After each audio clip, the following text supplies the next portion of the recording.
Welcome back to Shawn and Maya in the morning on this beautiful, beautiful, terrific Taco Tequila Tuesday, or Tequila and Taco Tuesday. A little overcast, cold, a lot of cold here in the Shy. But you know what? We're used to this drill. No big deal.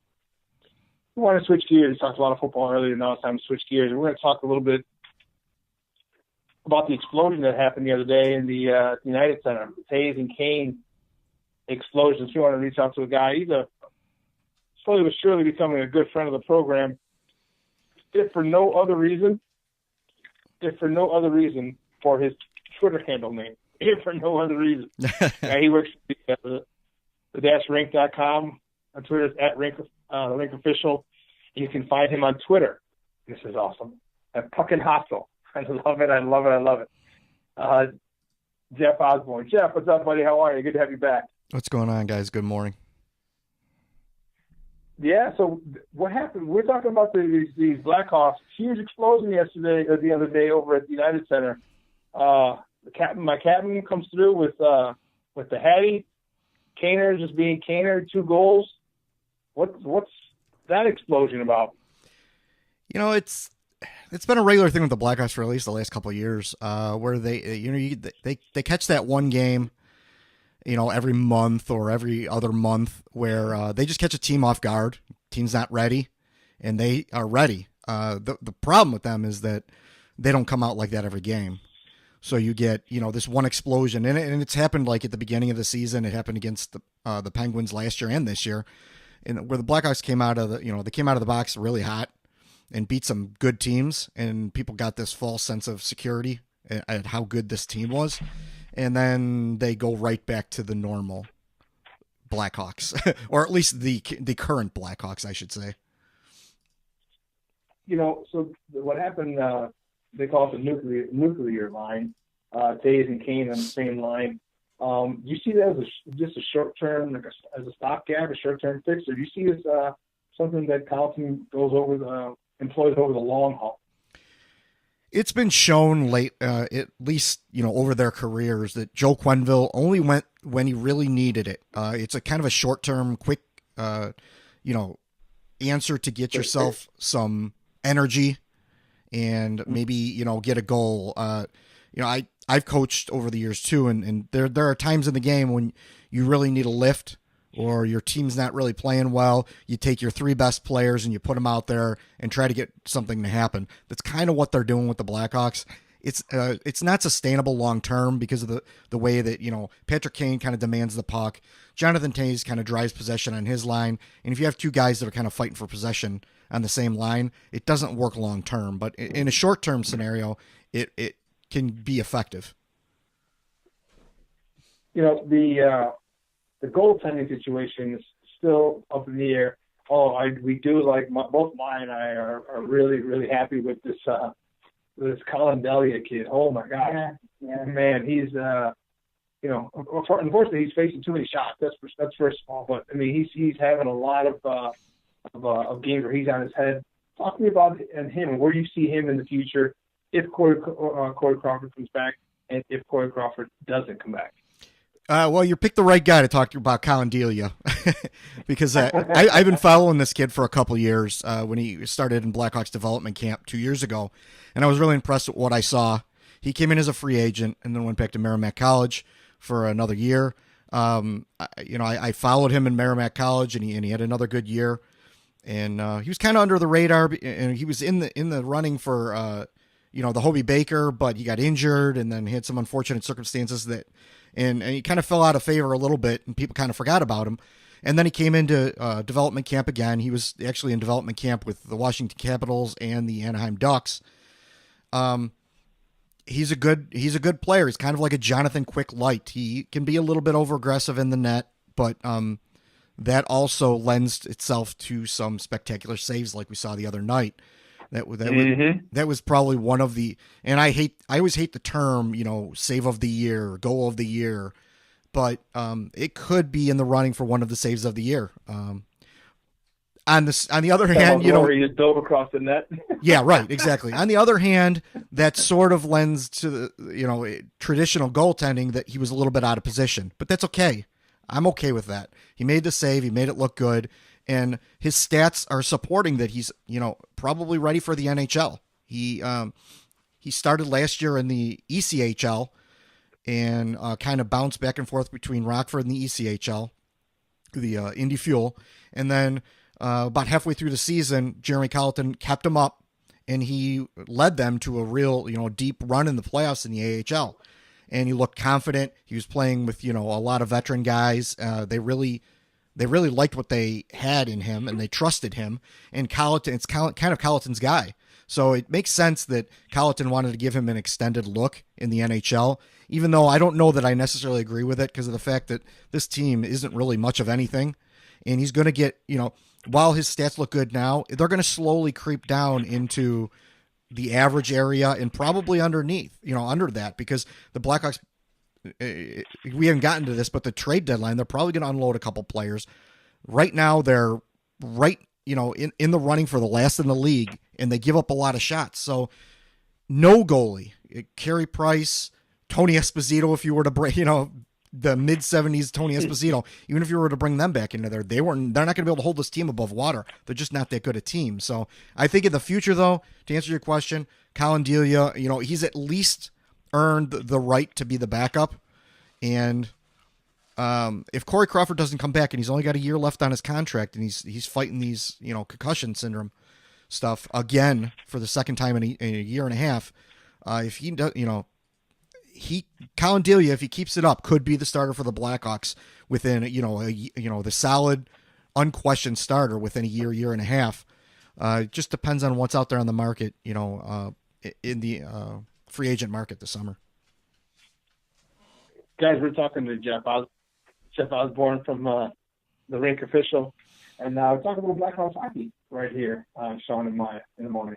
Jeff, I kind of feel like maybe he just might be for the rest of the season. I mean, I don't know. I know Corey Crawford out of sight, out of mind, but it feels like there's a big question mark for that to me right now, and I don't think even discussing or even thinking about him coming back makes a lot of sense. So the fact that, for a while I was scared that maybe there was nothing that had been developed to kind of precede him or come after him just because of what we saw early in the season and last year. But I kind of feel like maybe he might be in the net for the remainder of the season. But maybe that's just me thinking that, I don't think Crawford's coming back. That's just my feeling. Yeah, I was kind of with you for a while. Now that they've put him out on the ice a couple times to see, how he's doing. He seems to look like he did when training camp started. He was a little bit, a little bit behind the eight ball, but he looked okay. He looked decent. I don't know that it necessarily makes any sense for them to bring him back this year, but if he's healthy, they can't really hold him out. I mean, it's really a tough situation.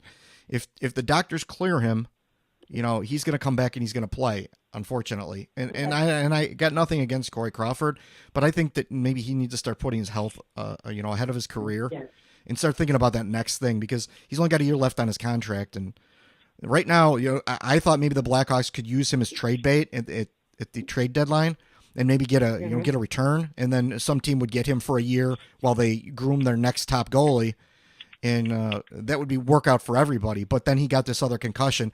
I don't think a team's going to take any chances on him having two pretty major concussions in the last 2 years. I just don't see a team taking a flyer on that right now, and so the Blackguards are kind of stuck with him for right now. If he doesn't come back, eventually maybe they can put him on long-term injured reserve if he's still suffering from those concussion syndrome symptoms. But if the doctors clear him, it's really a weird situation. I would prefer that they just kept him out just for his own health and see what you have in the other goalies. But I guess we're going to see what's going to happen. It looks like they're going to try and push forward on this. He's 34 years old. He just turned 34, actually. I didn't realize his birthday was New Year's Eve. Oh, okay. Corey. Yeah. Mm-hmm. But he's 34 years old. Not much left in the tank as far as his playing years. 3 years, maybe 4 years. I mean, you don't see a lot of 40-year-old goalies in the NHL. And I agree with you both. And I was one of the main proponents of this a while ago. Just hang it up. You got a couple Stanley Cup trophies in your back pocket. There's nothing else you have to prove. I mean, all right, so you never won the Vezina Award. Oh, wow. You'll live. I think he can cry into the 2 Stanley Cup trophies and he'll be fine. I think he needs to really consider that, and I think he might just want to start looking at the next phase of his life. Maya and I talked about it all the time. Like, I think he'd be a great broadcaster. He's funny, he's witty, can't curse like he likes to do at rallies, but Right. he's very insightful. Obviously, being a goalie, he's still be very connected to the game. I think he should really focus on that and really strongly consider, stepping away from the game. Yeah, I mean, he could also be a coach too. He could, you don't have to be you don't have to be a head coach. You could be goaltending coach. I mean, Jimmy Waite's made a good, and his brother Stefan have made a good life off of being goaltending coaches. And Mitch Korn is another good goaltending coach, and I think he's in New York now. And he's insightful. He's a student of the game. I think he may make a good coach someday. But he's got a small child. You want to preserve those years. You don't want to be, old and senile and not be able to enjoy your children's lives. Yeah, right, exactly. So there's a certain point in time. Feed daddy my baby food. Yeah, pretty much. Yeah. Real talk. Yeah. Yeah. So, I get nothing against Corey Crawford because I'm a huge fan of Corey Crawford, but sometimes enough is enough. And, maybe it's, I even thought last time that maybe it was time. He was out for 9 months. And when you're 33, 34 years old, spending 9 months on the bench, not seeing any shots, not being on the ice, it was amazing he came back and was able to play at the level he was. But to think that he's going to be able to do that again, and he did start to fall off. Like, he started off really well and then kind of fell off to that average. Are you going to pay a guy $6 million to play average goalie with 2 concussions? Like, you start putting all the evidence together, and maybe you start pushing him in that direction to do something else, like they did with Patrick Sharp. One of the guys that I'm really liking, and I know he came in with as an explosive scorer, and I think we're really starting to see it. Give me your thoughts on the cat man, Alex DeBrincat. He is just lighting the lamp. 25 goals this year. 25 goals this year in 50 games. This kid is electric, the diminutive one, Alex DeBrincat. Give me your thoughts on Mighty Mouse over there. Yeah, he's exceeded expectations, at least as far as I'm concerned. Anyone who listens, who knows me, would laugh at this because I was real hard on him when he was coming up. He's small. He was putting up numbers in the junior, and he was an overage kid. So, that has to be taken with a grain of salt. And he was going to be coming in the NHL where guys are much bigger, much faster. Even the big guys are way faster. And he was able to basically do what he wanted in junior. So I thought maybe he may take some time in the AHL to get acclimated to this next level of competition. But he came right in last year and started off well. His downfall is his streakiness. He'll score for 5 games in a row and then he'll disappear for 11 games in a row. So he needs to be more consistent. That's really the biggest negative on Alex DeBrincat. But he's finding those spots. He kind of gets lost in the fray, finds those soft spots in the slot, and then he's able to get that shot off, which is a really good, accurate shot. So that's all positive things for him. He's not the most fleet of foot, so he's not going to outrace anybody, but he came out last summer and he worked hard with the Blackhawks, and he's done everything he needs to do. I don't see him as being the elite NHL player, but what I do see him being is more of like a Patrick Sharp was in his heyday, where he was kind of like a leader, secondary scoring. He's not going to go out there and, on teams, he's not going to be the guy. He's not going to be the Patrick Kane, but there's nothing wrong with that. Being that next level is what the Blackhawks need. And right now they're really lacking in that, behind Taves, Kane, DeBrincat, and Saad. You don't have any other guys on there that have any more than 10 goals on the team. So they don't have any more of that secondary scoring. So without that secondary scoring, at the end of the season, I know there's talk about it. We may have talked about it, but let's refresh people's memory. Your thoughts on them possibly going after the bread man again, Artemi Panarin? Yeah, we've talked about it a little bit before, but I don't see it happening. It just doesn't make any sense because of the fact that they're going to have some cap money. Yeah, sure, they're going to have cap money, but he's going to command $10 million. And Patrick Kane makes $10 million, and Jonathan Toews makes $10 million. Alex DeBrincat's going to be, he's not going to make it $10 million, but he's going to be up for an extension. You're going to have to spend some money in some spaces. And again, you got like, Brent Seabrook, who's making a ton of money, making playing third Too pair. much damn money. Yeah, right. And they're not going to be able to get rid of him. So they've got enough money wasted in areas. And Panarin's nice. He's sure a nice player. Of course he is. He's a dynamic player in this league. But you basically have Artemi Panarin light and Alex DeBrincat. And you're going to have him cheaper, and you're going to have him for longer. So why not just continue to put Alex DeBrincat in those situations on the power play, those favorable positions where he can score goals? Because Panarin's going to take away from that, and you're going to basically stunt the growth of Alex DeBrincat if you're going to put Panarin in that spot. And then you're wasting $10 million, $30 million on just 3 players. And that's just not smart business. I don't see Stan Bowman doing that. I would rather him split that $10 million and get a couple of solid physical defensemen to throw in there with all these young kids that can, and then you have something. And then in the draft, they're probably going to be picking real high in the draft. Right now they're fighting for last in the league. So, they may be able to get that next generational top end scorer to help with DeBrincat. And then Kane can kind of, he's never going to be a supporting guy, but Kane can usher these kids in, teach them what to do, teach them how to be pros and all-stars and MVPs.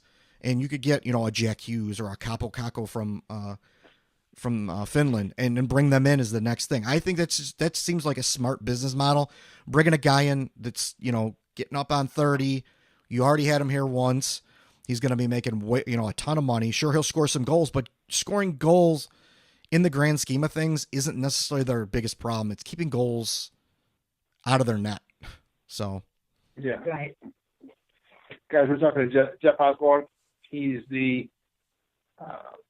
feature writer, chef, cook, and bottle washer at The-Rink official. He also co-hosts the Rinkcast podcast. We're talking about Blackhawks hockey right here on Shawn and Maya in the morning. You led me into my next question, the defenseman group. We still need some. I mean, Colin Murphy's he's back, if I'm not mistaken. You still got Brent Seabrook, who's making $5 million a year with a no-move clause. Duncan Keith is hitting, 45, 50, somewhere in there with a no-move clause. Connor Murphy's back. Henry Jokiharu's back from Worlds. Is this group getting better, getting more sound as the season's going on now that everybody's back and healthy? Well, before Jokiharu left for the World Championships, the World Junior Championships, I would have said yeah. And they did. They definitely got better with Connor Murphy entering the lineup. And then Gustav Forsling was also entered in the lineup. Those are 2 guys who had a little bit of experience, who could do nothing but make them a little bit better. They couldn't get any worse. But Jokiharu, since coming back, has been healthy scratched. He's having a difficult time. They moved him over to his offside, which he's having a little bit of difficulty with. Seabrook's okay if you put him in a position to succeed, and I use that term a lot. But by not overplaying him and putting him out there in favorable situations, he could be an okay player. He's not a $7 million defenseman, but he's probably worth, a $4 million defenseman that can go out there. But he's going to drop more off the table. And Duncan Keith, he's got 1 goal this year. He's not necessarily dropping off the table, but he's 35 years old. I think that's one of those people that they could look at getting some value back for in the trade deadline, is Duncan Keith. He's a veteran guy. He's won the Norris Trophy. He's been, an alternate captain. He's a leader on and off the ice. I think a team could really use him. And, there's still 4 years left on his contract, but he's still playing at a pretty decent level on a team that's, competing. He could play that, he could play that number 2, 3, or 4 position and play it well. It really, put a team over the edge for the playoffs. Wow. And this year he's making 4.5, and the last 4 years, I guess he's not that bad of a hit. His salary decreases 3.5, 2.6, 2.1, and then 2023 is 1.5.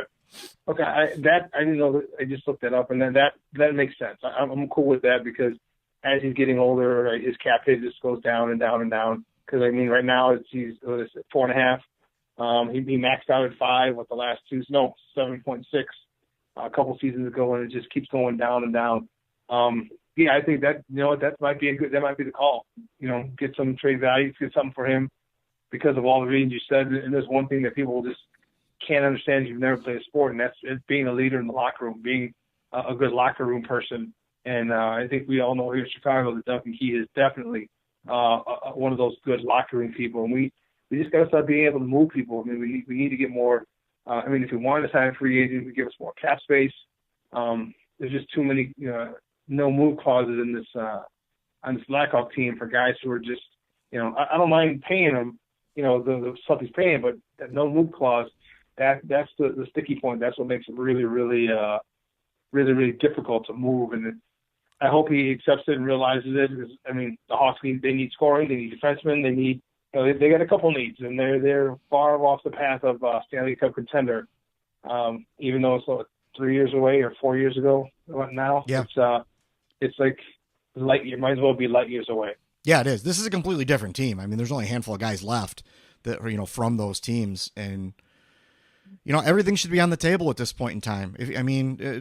A writer on our site, put up this trade, and there was there's no sources behind any of it, but for, maybe Patrick Kane could be moved for some assets. You could get a king's ransom for Patrick Kane at this point in time.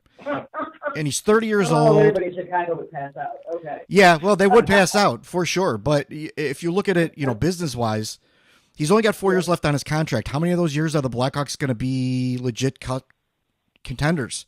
Maybe none of them. I get it. Yeah. And, maybe another team could take him, and it would push them over the edge, and you could get, some solid NHL players, plus maybe a decent first-round draft pick, plus more, you know? People just need to be realistic. Everyone is out of their minds about how much Patrick Kane is worth. You're overvaluing Patrick Kane because he's on your team. Other teams are overvaluing their prospects because they're on their team. You got to meet somewhere in the middle and make a good business decision for the Blackhawks. And hanging on to players too long has not worked well for this team. Well, how do we look at it? Because you're right, not the same team that we talk about in the Stanley Cup championships that were had. Change, obviously, people starting with Quinfield. If you ever talk about trading Taser Kane, people instantly lose their mind. But when you say that, when you say it, it reminds me of when the White Sox trading for sale. It makes sense. He was the highest valued piece that they had. They could get something for, and it wasn't like they were in a window that he was going to contribute to them winning a championship. And technically, Taser Kane, they've done those things here. So with that being said, that the move is obviously changing your head coach. How do we look at a season that we know is not necessarily trending up? How do we look at it and say, we think Colliton is the right fit, and or this is what was successful within a season? Because, often it's hard to assess these things when you're losing, but you can. So what would you say thus far has been the upside of obviously making this change as head coach? Yeah, well, you probably have to break it down to a more granular level and look at where they have improved. And the power play. Now, the power play is not going to sustain this rate they're at, but they've gone from, almost dead last in the league to now in the middle, and they've played really well lately, and they've been pretty consistent. I don't expect it to stay that consistent, but that's improvement. And improvement is what you want to see out of this, because he was basically, they pulled the pin out of a hand grenade, and they threw it in his lap and said, here you go. And he didn't have much to work with. Kid. Yeah, exactly. And you're 30-something years old. You have never coached the NHL. Here you go. And they just shoved it all in his lap. And he wasn't going to turn this team around. He wasn't going to turn them into a playoff team. That wasn't going to happen. This team is not a playoff team. He's got a lot of things to work out, and he's got kids that he needs to become NHL players, and he seems to be doing that. Colin Delia is a prime example. He seems to be handling Delia pretty well. Carl Dahlstrom is a guy you don't hear a lot about him, but he's getting some regular NHL time, and he seems like he might be turning into an NHL player. Connor Murphy's been playing well; he's gotten better. Eric Gustafsson has, his defensive deficiencies aside, Eric Gustafsson has had a pretty good offensive year.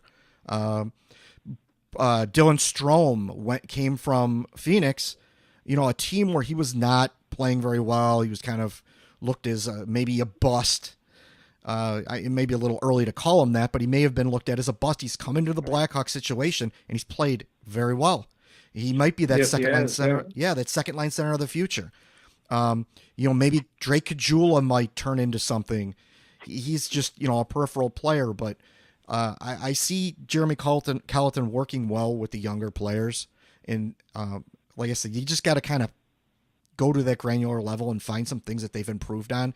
As long as they're improving and they're getting better, and then you can maybe hopefully bring some players in the off season, then they might be better next year. Maybe they won't be almost dead last. Maybe they'll be back where they were the year before. That's improvement. You can't always expect teams to make the playoffs the following year. That's not realistic. Right. If it happens, great, but don't expect that. Just expect them to get better and improve year upon year. So. And that's what we're seeing this year. Guys, this is Jeff Osborn. Do you hear everybody? Let everyone know where they can find you and your work online. Yeah, right. Of course, you could find me at Puck and Hostel. You could find us at the-rink.com. That's all of our wonderful content. We have the Blackhawks Hockey Rinkcast. That's a podcast we do. We recently had Al Samaglia, who is a contributor to NHL Radio. So he's regularly on there. He's from Chicago. He's a good Blackhawks guy. I like to call him Uncle Al because he's like talking to your uncle. Gives you a lot of wisdom. And we're going to have a lot of good guests coming up, hopefully. And at The Rink Official on Twitter, at The Rink Official on Instagram, and you can follow the podcast at The Rinkcast on Twitter. Awesome, buddy. Great insight, man. Pleasure talking to you again. Thank you for your time this morning. Thanks for having me, guys. All right, Jeff. We'll reach out soon. All right, bye.